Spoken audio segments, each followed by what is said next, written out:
Halo, perkenalkan nama saya Bulan Fitria Novitasari dengan NIM K75240020. Pada kesempatan kali ini, saya akan menyampaikan materi mengenai mengelola informasi di tempat kerja. Sebelum kita membahas lebih jauh, mari kita mulai dengan satu pertanyaan sederhana. Pernahkah kita menerima informasi yang ternyata keliru dan berdampak pada keputusan yang salah? Dari situ kita bisa memahami bahwa informasi memiliki peran yang sangat penting dalam dunia kerja. Materi awal yaitu tentang pengertian informasi. Apa itu informasi? Informasi adalah hasil pengolahan data yang memiliki makna, berguna, dan dapat membantu proses pengambilan keputusan. Data yang belum diolah belum tentu bermanfaat, tetapi ketika data tersebut diproses dengan baik, maka akan menjadi informasi yang bernilai. Apa saja ciri-ciri dari informasi? Informasi memiliki beberapa ciri penting. Pertama, memiliki nilai benar atau salah. Informasi selalu berkaitan dengan fakta. Namun menariknya, jika suatu informasi salah tetapi dipercaya oleh penerimanya, maka dampaknya bisa sama seperti informasi yang benar. Oleh karena itu, keakuratan informasi menjadi sangat penting. Kedua, baru atau up-to-date. Informasi harus benar-benar segar dan relevan dengan kondisi terkini agar dapat digunakan secara optimal. Ketiga, bersifat tambahan, artinya informasi dapat memperkaya atau memperbarui informasi sebelumnya yang sudah dimiliki. Keempat, korektif, yaitu informasi mampu memperbaiki informasi lama yang kurang tepat atau keliru. Kelima, penegas, di mana informasi berfungsi untuk memperkuat keyakinan terhadap informasi yang telah ada sehingga tidak menimbulkan keraguan. Kriteria pada informasi yang baik. Agar informasi dapat digunakan secara efektif, informasi harus memenuhi beberapa kriteria. Pertama, akurat, yaitu bebas dari kesalahan dan tidak menyesatkan. Kedua, tepat waktu, karena informasi yang terlambat seringkali kehilangan nilai gunanya. Ketiga, relevan, yaitu sesuai dengan kebutuhan pemakai informasi. Keempat, lengkap, artinya informasi memuat data yang dibutuhkan secara menyeluruh. Dan yang terakhir, jelas, sehingga tidak menimbulkan penafsiran ganda. Jenis-jenis informasi. Informasi dibedakan menjadi informasi lisan dan informasi terekam.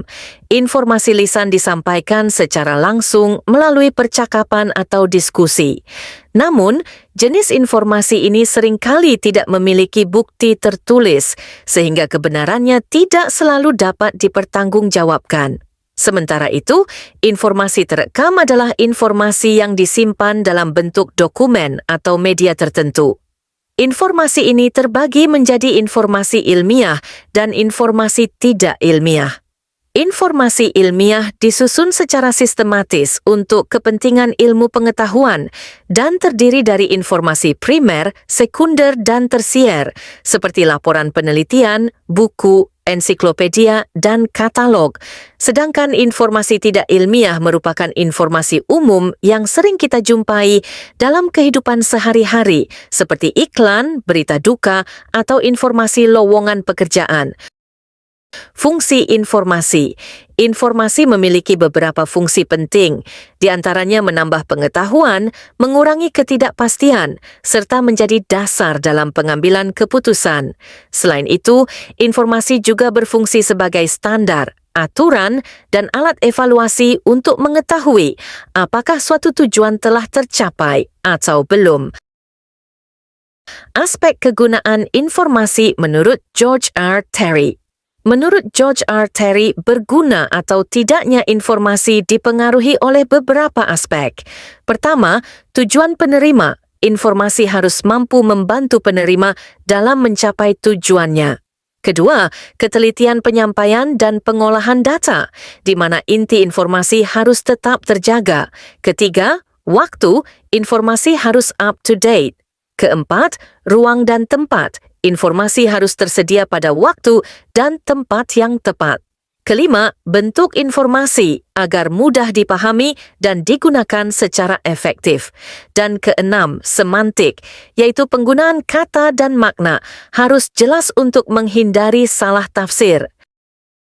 Peran sistem informasi dalam organisasi. Dalam organisasi, sistem informasi berperan penting untuk mendukung pencapaian tujuan. Dengan sistem informasi yang baik, setiap aktivitas organisasi dapat berjalan lebih terarah, terkontrol, dan efisien. Peran informasi bagi organisasi.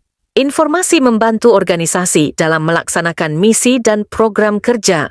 Selain itu, informasi juga menjadi dasar utama dalam pengambilan keputusan yang tepat dan strategis. Penentuan kebutuhan informasi. Organisasi perlu menentukan kebutuhan informasi agar data yang dikumpulkan sesuai dengan tujuan dan tidak berlebihan. Setelah itu, sumber informasi yang relevan dan terpercaya perlu diidentifikasi agar informasi yang dihasilkan berkualitas. Tahapan penanganan informasi. Penanganan informasi dimulai dari pengumpulan data, kemudian data diklasifikasikan, diolah, dan dianalisis.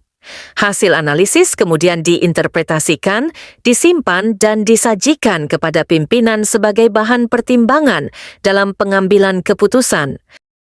Sebagai penutup, dapat disimpulkan bahwa pengelolaan informasi yang baik di tempat kerja sangat menentukan keberhasilan organisasi. Informasi yang akurat, tepat waktu, dan relevan akan membantu organisasi dalam mengambil keputusan yang efektif dan mencapai tujuan yang telah ditetapkan.